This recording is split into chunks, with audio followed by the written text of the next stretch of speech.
যারা মাকে ভালোবাসেন তারাই রাজকুমার ছবি দেখবেন। অল্পের মধ্যে একটা ভালো একটা অভিনয় করেছে আরো। শাকিব খানের দর্শকের চাহিদা পূরণ করে, দর্শকের কোয়ালিটি সম্পন্ন সিনেমা দেওয়া। শাকিব খান ছিল খান সাহেব। এই যে বড় দুষ্টু মেয়ে পিছু ছাড়ে না, এই মেয়ের তারাই কেমনি তোমরা বলো না।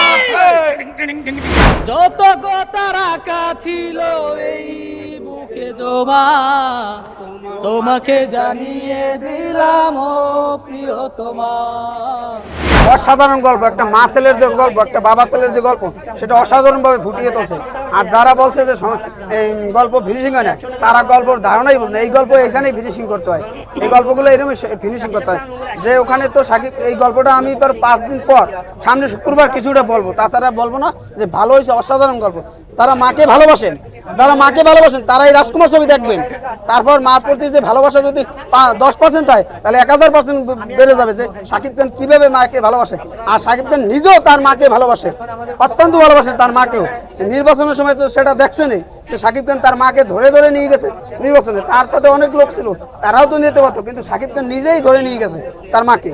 এখানে গান নিয়ে কোনো সমালোচনার কোনো জায়গায় নেই। যে গানটা নিয়ে সমালোচনা হয়েছে লাস্ট গানটা, ওই গানটার এফেক্টটা একটু ছিল, এফেক্টটা মান বোঝে না। এটা যদি আরো উন্নতি হইতো তাহলে এত সমালোচনা হইতো। যেহেতু এটা নর্মাল হয়ে গেছে তার জন্য সমালোচনা আছে। কিন্তু এই ছবিটা ভিতরে যে গানটা যখন বাজবে তখন নাচবে সবাই, স্টেডিয়াম হয়ে যাবে। আমরা তো কালকে 12টার সময় নিয়ে তো দেখছি ওই মধুমিতা সিনেমা হলে, আমরা টের পাইছি যে কি অবস্থা হয়েছে এই গান চলার সময়। যারা সমালোচনা করে এখন তাকে বুঝতেই পাওয়া যায় না। তারা বোঝে মা ছেলের গল্প আর কোথায় প্রেমিকের গল্প। তাই এই সমস্ত ফালতু কথা বলে কার এখন বের করে দেওয়া হোক বাংলাদেশ থেকে। হ্যাঁ, অসাধারণ। যে একজন 30 বছরের একটা মেয়ে, সে 65 বছর অভিনয় করছে, যতটুকু স্ক্রিন টাইম ছিল অসাধারণ অভিনয় করছে। মাহির ভাবছিলাম মাহি কি না কি করে, সাকিব খানের মা। সাকিব খান 36 বছরের একটা ক্যারেক্টার অভিনয় করছে, আর মাহি করছে 65 বছরের। এই যে অভিনয়, আর যে আরো একটা ভালো অভিনয় করছে, ছোট অল্পের মধ্যে একটা ভালো একটা অভিনয় করছে। আরো ভালো লাগছে, অসাধারণ লাগছে এই গল্পটা, অসাধারণ। মাইন্ড বলুন, এত সুন্দর এই পৃথিবী জানা ছিল না, আমি থাকবো এইখানে কোথায় যাব না। এই যে বড় আজব মেয়ে পিছু ছাড়ে না, এই মেয়ের তারাই কেমনি তোমরা বলো না। এত সুন্দর এই পৃথিবী জানা ছিল না, আমি থাকবো এইখানে কোথায় যাব না। এই যে বড় দুষ্টু মেয়ে পিছু ছাড়ে না, এই মেয়ের তারাই কেমনি তোমরা বলো না। গানগুলো দেখে এবং রিভিউ দেখে যারা সিনেমাটা দেখেছে তাদের রিভিউ দেখে যতটুকু বুঝতে পারছি যে শাকিব খানের অভিনয় দুর্দান্ত ছিল, গল্পটাও মোটামুটি যেরকম ছিল সেই অনুযায়ী সিনেমাটা শাকিব খান অভিনয় ভালো করেছে। কিন্তু সেখানে ঘাটতি ছিল গানগুলো এবং নায়িকা সিলেকশন, যেখানে একজন সুপারস্টারের উচিত গল্প অনুযায়ী ভালো নায়িকাকে নিয়ে সিনেমাটা তৈরি করা। সেখানে হিমেল হাসান কী করেছে, যাতে একটা ওই মডেলকে নিয়ে আমেরিকা থেকে একটা সিনেমাতে ঢুকিয়ে দিয়েছে। ভেবেছিল যে আমেরিকার নায়িকা হলেই মনে হয় ব্লকবাস্টার হিট হয়ে যাবে। আরে সাকিব খান আসলেই যে কোনো একটা সিনেমা সাকিব খানের হলেই কিন্তু সিনেমাটা লাভ হয়ে যাবে, প্রযোজকের লাভ হয়ে যাবে। এখন প্রশ্ন হচ্ছে দর্শকের কি মানে মন ভরেছে, দর্শকের কি চাহিদা পূরণ হয়েছে? সেটা কিন্তু পূরণ হয়নি। প্রযোজকের লাভ কিন্তু ঠিকই হবে, সাকিব খান তার পারিশ্রমিক পেয়ে যাবে, কিন্তু দর্শকের সেই চাহিদা কিন্তু পূরণ হচ্ছে না। এখানে উচিত সাকিব খানের দর্শকের চাহিদা পূরণ করা, দর্শকের কোয়ালিটি সম্পন্ন সিনেমা দেওয়া, যেমন গল্প অনুযায়ী নায়িকা সিলেকশন করা বা গানগুলা গল্পের মতোই হওয়া। আপনারা হয়তো জানেন না বা অনেকে হয়তো জানেন যে ভারতের সবচেয়ে বেশি ইনকাম করা সিনেমা সেটি হচ্ছে দাঙ্গাল সিনেমা আমির খানের।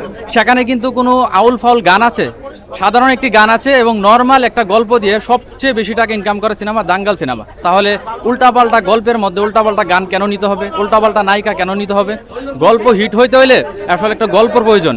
সেক্ষেত্রে উল্টাপাল্টা একটা গান বা একটা নায়িকা সিলেকশন করে একটা সিনেমা বানাইলেই আসলে সিনেমা হয় না। খুব ভাইরাল, খুব সেরকম হবে তো, সমালোচনা হবে। এখন ট্রেলার বেরিয়েছে, এখন ছবি বেরিয়েছে, ইনশাল্লাহ আমরা দেখতে আসছি। কারণ ইতিপূর্বে আমরা প্রিয়তম মুভিটা দেখছি, খুব ভালো লাগছে, 300 দেখছি। এখন রাজকুমার ছবি আমরা আইছি 12 জন আসছি দেখতে। ইনশাল্লাহ ছবিটা যদি ভালো হয় তাহলে আরো ভালো খারাপ দেখি।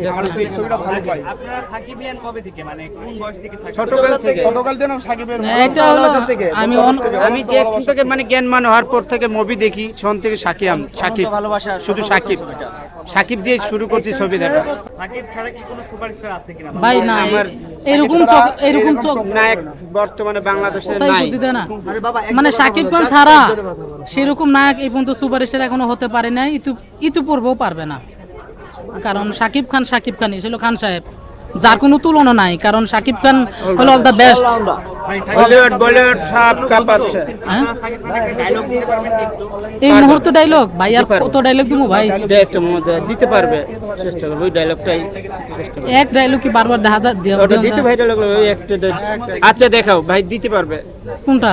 যেন তুমি সাকিবের ডায়লগটা দিছি কি ছবির মুভি ও প্রিয়তমা, সিগারেট বিড়ি সিগারেট এনে তো সিগারেট জানা দেব না হ্যাঁ কি ভাই? ডায়লগ দিমু সাবির যাব মাঝে আমার একটু, তাহলে সাবির ডায়লগ দিলাম ভাই। হ্যাঁ ভাই, শাকিব খানের প্রিয়তম ছবিতে যখন শাকিব খানের থুয়া ইতিকাপাল চলে জায়গা, তখন যখন ইতিকাপাল আবার তখন তার কাছে আসে দাদা নরফা, তখন শাকিব খান বলতেছে এতদিন তুমি কোথায় ছিলা, তোমাকে আমি কোথায় কোথায় না খুঁজেছি, তুমি দেখো 6 মাসে আমার কি অবস্থা হয়েছে, এতদিন তুমি কোথায় ছিলা বইলা যখন ভাই বুকে জড়া ধরে ভাই, তখন কলিজাটা ভাই ছিঁড়া জায়গা ভাই, অচুরিত লাগে ভাই, অনেক ভাল লাগে, অনেক ভাল লাগছে এই সিনটা ভাই, এই ডায়লগ ভাই।